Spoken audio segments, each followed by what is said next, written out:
أعوذ بالله من الشيطان الرجيم بسم الله الرحمن الرحيم وصلى الله على سيدنا مولانا محمد وعلى آله وصحبه ومن والاه السلام عليكم ورحمة الله تعالى وبركاته seen mbokk la Khalifa Babacar Kandji si Al Khalifa TV ñu bëgg a ñëw taxaw seetlu rek si mbir bi nga xamante ne moo xew fële sa Arabie Saoudite li nga xamante ne moom la Jennifer Lopez jëf bi mu jëf foofu si autorité nag ki nga xamante ne mooy roi boobu mooy Ben Salman doon ko xamante ne mën nañ wax ne kàccoor la parce que lépp loo xamante ne daaw ñu ko woon def foofu rek jamono ji ñu toll nii moo ngi koy jéem a autorisé foofu sa dëkk ba di ko jéem a daganal parce que yu bëri yoo xamante ne daaw fa am nit daawul xalaat si jëfee yenn jëf yi jamono ji ñu toll nii ñoo ngi gis mi invité ay américaine ñi ñëw foofu di def ay concert wala ay défilé def naka sudul loolu waaye nag comme te imam yi nekk foofu wax dëgg yàlla di leen bëgg a àddu waaye du nga ko mën parce que lu tax parce que dañ nekk si autorité ka nga xamante ne mooy Ben Salman moo tax xam nga nit su la tënkee rek di nga bëgg doo ko mën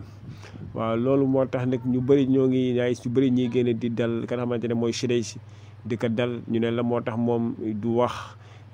du wax mbir yi nga xamante ne moo xew foofu si Arabie Saoudite ñu si wax lu bëri parce que moom dafa war a wax parce que mooy imam ratib sa imam ratib soo gisee dara loo xamante ne xew na sa gox yow war na dénoncer ko jël sa taxaw am sa taxawaay boo xamante ne waaye taxawaay boo xamante ne ñëpp dañu xam ne kii ne macha allah taxaw na taxawaay boo xamante taxawaay bu jaadu la waaye nag bu dee nag daa am ñoo xamante ne ñoo la fal teg la foofu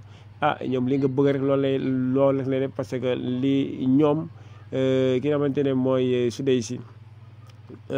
ñoom ñoo ko fa teg su neexoon tey léegi ñu génnee ko fa moo tax su boobaa du moom boppam li mu bëgg a wax yëpp mën na ko naqar si xolam waaye nag du ko mën a wax waaye nag ñu bëri ñoo ngi monde islamique bi ñu bëri ñoo ngi dénoncé li nga xamante ne moo ngi xew waaye nag loolu la nag ku nekk rek koo xamante ne am na kàddu rek comme li yonent yàlla Muhammad sallallahu alayhi wa sallam wax ne soo gisee mbir boo xamante ne soo gisee mbir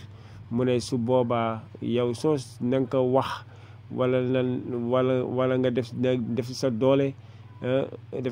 wala wax ko wala su boobaa na naqaru ko soxal waaye nag loolu mooy li nga xamante ne moo gën a néew waaw loolu moo gën a néew si iman waaye ñun fi ñu toll mooy lan dénoncé rek leen toll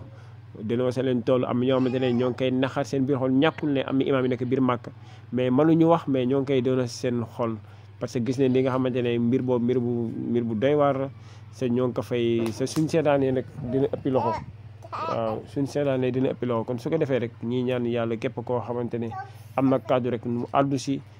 def pression ki nga xamante ne mooy Ben Salman pour ëllëg loolu bañ a am parce que suñu seetaanee rek ragal naa musiba daal di wàcc sa yàlla musal ñu si loolu waaw asalaamualeykum wa rahmatullahi taala wa barakaatuhu